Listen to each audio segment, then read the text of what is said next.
அனைவருக்கும் கிங்ஸ் இலவச அகாடமியின் வணக்கம். நம்ம பார்க்க போகிற சிம்பிளிகேஷன் தான். இதில் என்ன இருக்குன்னா, எஸ்எஸ்சிக்கும் டிஎன்பிஎஸ்சிக்கும் ரொம்ப ரொம்ப அடிக்கடி வரும். இதில் நம்பர் வந்து மாறி மாறி இருக்கும். நீ நம்பர்லாம் எதுவும் பார்க்க வேணாம், இந்த ஃபார்மெட்டில் இருக்கா மட்டும் பாருங்கள்.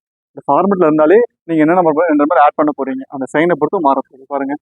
இங்கே என்ன நம்பர் இருக்குது, ஏன்னு இருக்குது, ஏன்னு வச்சுப்போம். இது ஏ, இது ஏ ஒரே நம்பராக இருக்கா, இது பி, இது என்ன இருக்குது பி, இது பி.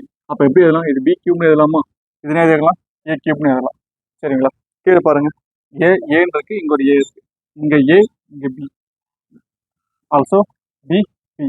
இந்த ஃபார்முலா இருக்கு, A square minus A into B plus B square. சரிங்களா, அதாவது இந்த ஃபார்முலா வந்துச்சு உங்களுக்கு அல்ஜிப்ரா ஃபார்முலா.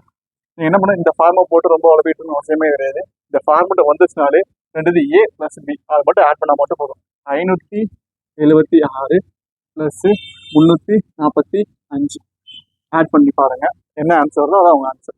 921 வருவாங்க. சரிங்களா, இது வேற ஒன்று சிம்பிள், அவ்வளோதான்.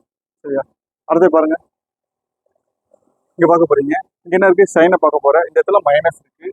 சரிங்களா, ஒன்றுமே இல்லை, அதே ஃபார்மெட் இருக்கா மட்டும் போறேன். இது ஏ, இது ஏ, இது ஏ, பி பி பி, இது பி கியூப்னு வச்சுக்கலாம், இது ஏ கியூப்னு வச்சுக்கலாம். சரிங்களா, இங்கே என்ன இருக்கு, ஏன்னு இருக்கு, இது ஏ ஸ்கொயர்னு வச்சுக்கலாம், இது ஏ இன்ட்டு பி, ஏ இன்ட்டு பி பிளஸ் சிம்பிள், இங்கே பிளஸ் பி ஸ்கொயர்னு வச்சுக்கலாம்.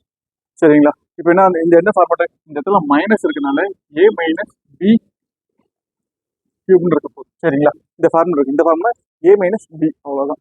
ரெண்டுத்தையும் மைனஸ் இருக்க போகிறேன். 639 மைனஸ் 428 பண்ணாக்கா 211 வரும். ஆன்சர் இதுதான். சரிங்களா, ஜஸ்ட் நம்பர், இந்த நம்பரும் அந்த நம்பரும் நீங்கள் கன்ஃபியூஸ் பண்ணுவோம்னா மெமரி பண்ணுவோம். மெமரி பண்ணக்கூடிய ஒரே விஷயம் சைன் இருக்கா, ஒரே நம்பர் இருக்கான்னு ஃபஸ்ட்டு பாரு. அப்புறம் நம்ம படித்த சைன் இருக்கான்னு மட்டும் பாருங்கள். சைன் நம்பர் இருந்தாலே ஒரு ஈஸியாக பண்ணிட்டு போய்கிட்டே இருக்கும். சரிங்களா, தேங்க்யூ.